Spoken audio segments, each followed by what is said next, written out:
Hello viewers, আসসালামু আলাইকুম। আশা করি সবাই ভালো আছেন। আপনারা অনেকেই জানেন, অন্তর্বর্তীকালীন সরকার একটা সিদ্ধান্ত নিয়েছে। সরকারি চাকরিজীবী যারা রয়েছেন তাদেরকে মহার্ঘ ভাতা দেওয়ার জন্য সিদ্ধান্ত নিয়েছেন। মহার্ঘ ভাতা দেওয়ার জন্য সরকারের যে সিদ্ধান্ত, ওই সিদ্ধান্তকে আমি একজন সরকারি চাকরিজীবী হিসেবে সাধুবাদ জানাই। অনেকে পথে ঘাটে, বাজারে, এমনকি আমাদের অনেক বিশিষ্ট ব্যক্তি রয়েছে যারা টিভি চ্যানেলে টক শোতে গিয়ে বলছে সরকারের এখনো ওই সময় ওই সামর্থ্য এখনো হয়নি যাতে সরকারি চাকরিজীবীদেরকে একটা মহার্ঘ ভাতা দেওয়া যায় বা পে স্কেল দেওয়ার মতো সময় এখনো আসেনি বলে অনেকে মন্তব্য করছে। একজন সরকারি চাকরিজীবীর জন্য কেন মহার্ঘ ভাতা বা পে স্কেল জরুরি সেটা একটু আপনাদেরকে বোঝানোর চেষ্টা করব। সবাই ভিডিওটা শেষ পর্যন্ত দেখবেন, আমার সাথেই থাকবেন আশা করি। আপনারা জানেন সরকারের বেশিরভাগ কর্মচারী কিন্তু 11তম থেকে 20তম গ্রেডের রয়েছেন। একজন 11তম গ্রেড এবং 20তম গ্রেডের কর্মচারী নতুন যোগদান করে মাসে কত টাকা বেতন পায় সেটা আপনাদের একটু দেখানোর চেষ্টা করব।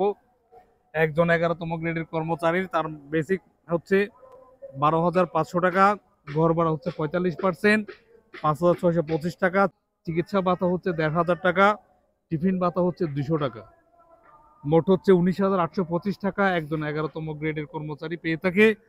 প্রণোদনা ভাতা পায়, সরকারের বিশেষ ভাতা সেটাতে পায় 1,000 টাকা, সবকিছু মিলিয়ে 20,825 টাকা পায়। 20,825 টাকা থেকে কর্তন হচ্ছে 135 টাকা।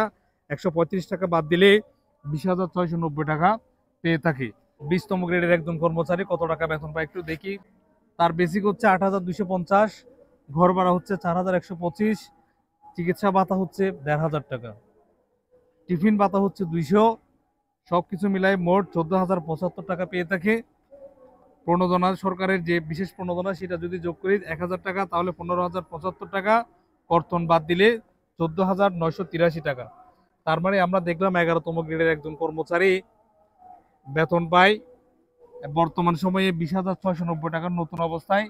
20তম গ্রেডের একজন কর্মচারী পেয়ে থাকে 14,983 টাকা।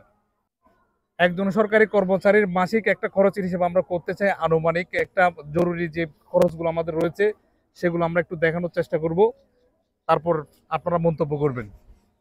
আমরা বেশি কিছু ধরলাম না। একজন চাকরিজীবী মানুষের ঘরে যদি মা বাবা বা ছোট বাচ্চারা থাকে, তাদের চিকিৎসার খরচ তো বাধ্যতামূলক লাগে। আমি অন্তত চিকিৎসা খরচ ধরলাম মাসে 4,000 টাকা। মাসে 4,000 টাকা যদি চিকিৎসা খরচ থাকে, ঘর ভাড়া বা যদি সে ঘর খড়ে থাকে, ঘরের যে কিস্তি বা ঘরের যে খরচ, সেই খরচগুলো যদি সে কারো কাছ থেকে লোন নিয়ে থাকে, সে লোন পরিশোধ করার জন্য মাসে খরচ ধরলাম ঘর ভাড়া বা ঘর বাঁধার কিস্তি হিসেবে 7,000 টাকা।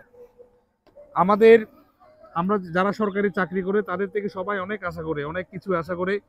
হিন্দু, বৌদ্ধ, মুসলিম, খ্রিস্টান, যে যে ধর্মই থাকুক, যার যার ধর্মে বিভিন্ন অনুষ্ঠান, সব কিছু মিলিয়ে মাসে যদি 5টা বিভিন্ন রকম অনুষ্ঠান সহ যদি আমরা হিসাব করে 5টা অনুষ্ঠান যদি আমরা মাসে ধরি, 5টা অনুষ্ঠানের পিছনে যদি মাসে 5,000 টাকা খরচ হয়, প্রত্যেক মাসে একজন মানুষের, একজন সরকারি চাকরিজীবীর মাসিক খরচই হয়ে পড়ে যায় 16,000 টাকা। তাহলে যিনি 11তম গ্রেডে চাকরি করে 20,690 টাকা বেতন দিয়ে বাকি সংসার সে কিভাবে চালাবে? তার খাওয়া পড়া থেকে শুরু করে কাপড় চোপড়, অন্ন বস্ত্র, হ্যাঁ, তারপর হচ্ছে বাচ্চাদের পড়ালেখা, এগুলো কি বাকি 5,000 টাকা দিয়ে সম্ভব? আর যে 20তম গ্রেডের চাকরি করে তার 14,983 টাকা দিয়ে সে খরচগুলো কিভাবে মেনটেন করবে বা সমাধান করবে বলে আপনাদের মনে হয়? যারা সরকারের এই মহার্ঘ ভাতার সিদ্ধান্তকে সাধুবাদ না জানিয়ে হাসাহাসি করছেন, যারা সরকারকে দোষ দিচ্ছেন, দেশের এখন ওই সামর্থ্য ওই সময় আসেনি, আমি তাদের কাছে প্রশ্ন রাখতে চাই। আমাদের যারা এই 11 থেকে 20তম গ্রেডে যারা চাকরি করে বা 1 থেকে 20তম গ্রেডের যে সরকারি চাকরিজীবীরা রয়েছে, তাদের বাকি জীবনটা কিভাবে তারা কাটায়, কত অসহায়, কত কষ্টে তারা দিনাতিপাত করছে, সেটা কেউ কেন চিন্তা করছে না? আমরা এত স্বার্থপর কেন?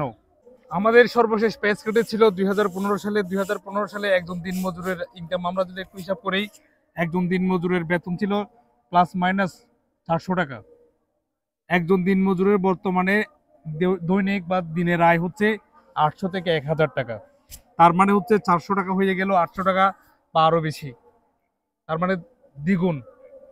একজন 11তম গ্রেডের কর্মচারীর বেতন তখন যদি আমি 19,000 ধরি, এখন কি 38,000 হয়েছে? একজন 20তম গ্রেডের কর্মচারীর বেতন যদি 1,000 টাকা আমরা প্রণোদনা বাদ দিলে 13,983 টাকা। বা 14,000 টাকা যদি ধরি, 14,000 টাকা 28,000 হয়েছে। আপনাদের যারা এই সরকারের মহার্ঘ ভাতার সমালোচনা করছেন তাদের কাছে প্রশ্ন রেখে আমি আজকের মতো বিদায় নিলাম। আসসালামু আলাইকুম।